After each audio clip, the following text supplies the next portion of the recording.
ஸ்தோத்திரம் செய்தலே தகும்.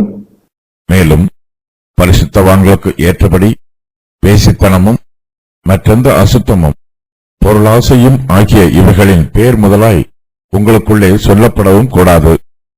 அப்படியே வம்பும் புத்தியீனமான பேச்சும் பரியாசமும் தகாதவைகள். ஸ்தோத்திரம் செய்தலே தகும். நம்முடைய அன்பு பரிசுத்தமாய் இருக்க வேண்டும். மாம்சத்தின் இச்சைகள், அசுத்தமான சுபாவங்கள் ஆகியவை நம்மை விட்டு நீங்கி போக வேண்டும்.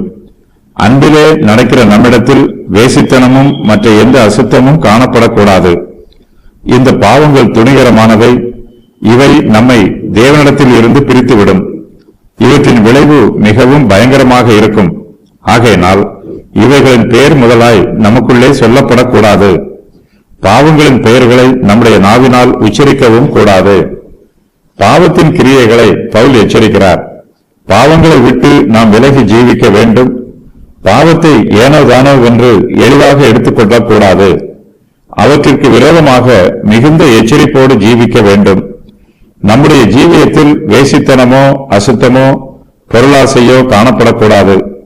இவை மாத்திரமல்ல, வம்பு, புத்தியீனமான பேச்சு, பரியாசம் ஆகியவையும் கர்த்தருடைய பரிசுத்தவான்களுக்கு தகாத காரியங்களாகும். வம்பு வார்த்தைகளை பேசுகிறவர் புத்தியீனமாக பேசுகிறார். தெளிந்த சிந்தனை இல்லாமல் பேசுகிறார். அவருடைய பேச்சினால் ஒரு பிரயோஜனமும் உண்டாகாது. ஒரு சிலர் நகைச்சுவையாக பேசுவார்கள். பவுல் இதை தடை பண்ணவில்லை. ஆனால் நாம் பேசுகிற நகைச்சுவை வம்பில் முடிந்துவிடக்கூடாது.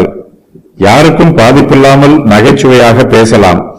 வம்பு, புத்தியீனமான பேச்சு, பரியாசம் ஆகியவை கர்த்தருடைய பரிசுத்தவான்களுக்கு தகாதவைகள் என்று பவுல் எச்சரிக்கிறார். புத்தியீனமான இந்த பேச்சுக்களில் ஆபத்து நிறைந்திருக்கிறது.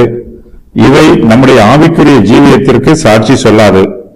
விசுவாசிகள் சந்தோஷமாக இருக்க வேண்டும், உற்சாகமாக இருக்க வேண்டும். நம்முடைய சந்தோஷத்தில் ஞானமும் இருக்க வேண்டும். நாம் புத்தியீனமாக பேசி சந்தோஷப்படக்கூடாது. கர்த்தருடைய பிள்ளைகளுக்கு ஸ்தோத்திரம் செய்தலே தகும் என்று பவுல் சொல்லுகிறார். தேவன் நமக்கு அநேக நன்மைகளை செய்திருக்கிறார். நமக்கு அதிகமாய் இரக்கம் காண்பித்திருக்கிறார். நம்மை தாராளமாய் ஆசீர்வதித்திருக்கிறார். நமக்கு அதிக நன்மை செய்த தேவனை எப்போதும் ஸ்தோத்திரிக்க வேண்டும்.